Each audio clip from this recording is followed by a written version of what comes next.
क्यों मनाया जाता है महाकुंभ मेला? क्या आपने कभी सोचा है कि महाकुंभ मेला, जिसे दुनिया का सबसे बड़ा धार्मिक आयोजन कहा जाता है, क्यों मनाया जाता है? आखिर क्या है इसके पीछे की पौराणिक कथा और क्यों ये मेला सिर्फ 4 जगहों प्रयागराज, हरिद्वार, उज्जैन और नासिक में ही होता है? आज हम आपको महाकुंभ से जुड़ी वो पौराणिक कथाएं और वैज्ञानिक तथ्य बताएंगे जो इसे दुनिया के सबसे अनोखे आयोजनों में से एक बनाते हैं। और अंत में 2025 के महाकुंभ में क्या खास होगा, इसकी जानकारी भी देंगे, इसलिए वीडियो को अंत तक जरूर देखें। कुंभ मेले का इतिहास। महाकुंभ की कहानी समुद्र मंथन से शुरू होती है, जब देवताओं और असुरों ने अमृत प्राप्त करने के लिए समुद्र का मंथन किया। अमृत का कलश निकला, लेकिन इसे लेकर दोनों के बीच युद्ध छिड़ गया। इसी युद्ध में अमृत की कुछ बूंदें धरती पर गिरी, प्रयागराज, हरिद्वार, उज्जैन और नासिक में। और इन्हीं जगहों पर हर 12 साल में कुंभ मेले का आयोजन होता है। लेकिन ये सिर्फ पौराणिक कथा नहीं है। महाकुंभ का संबंध खगोलीय घटनाओं से भी है।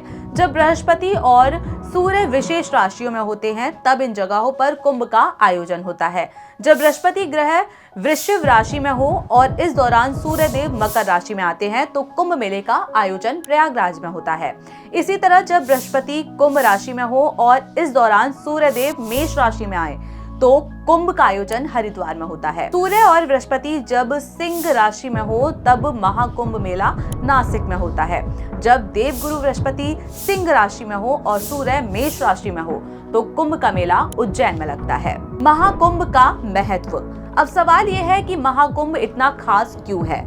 ऐसा माना जाता है कि कुंभ में स्नान करने से आत्मा शुद्ध होती है और पिछले जन्मों के पाप नष्ट हो जाते हैं। यही वजह है कि करोड़ों श्रद्धालु यहाँ आकर संगम में डुबकी लगाते हैं। लेकिन कुंभ सिर्फ स्नान का पर्व नहीं है।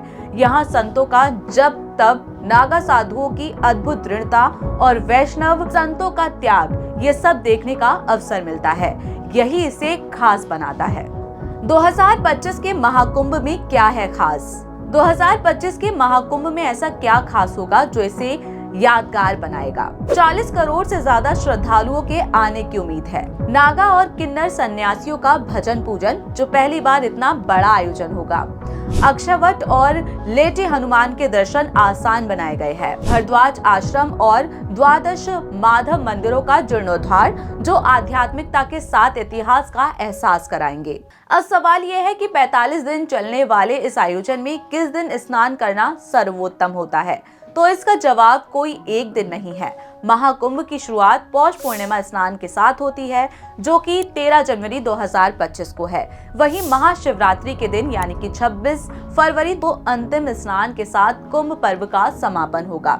इस दौरान शाही स्नान की तिथियां 14 जनवरी 2025 मकर संक्रांति, 29 जनवरी 2025 मौनी अमावस्या, 3 फरवरी 2025 बसंत पंचमी, 12 फरवरी 2025 माघी पूर्णिमा, 26 फरवरी 2025 महाशिवरात्रि है। कहा जाता है इन तिथियों पर स्नान करना सौभाग्य की बात होती है। इस बार का महाकुंभ सिर्फ एक आयोजन नहीं होगा, बल्कि भारतीय संस्कृति, धर्म और अध्यात्म का महोत्सव होगा। तो दोस्तों, क्या आप इस बार कुंभ में शामिल होने वाले हैं? कमेंट्स में हमें जरूर बताएं। फिर होगी आपसे मुलाकात एक नई वीडियो और एक नए टॉपिक के साथ।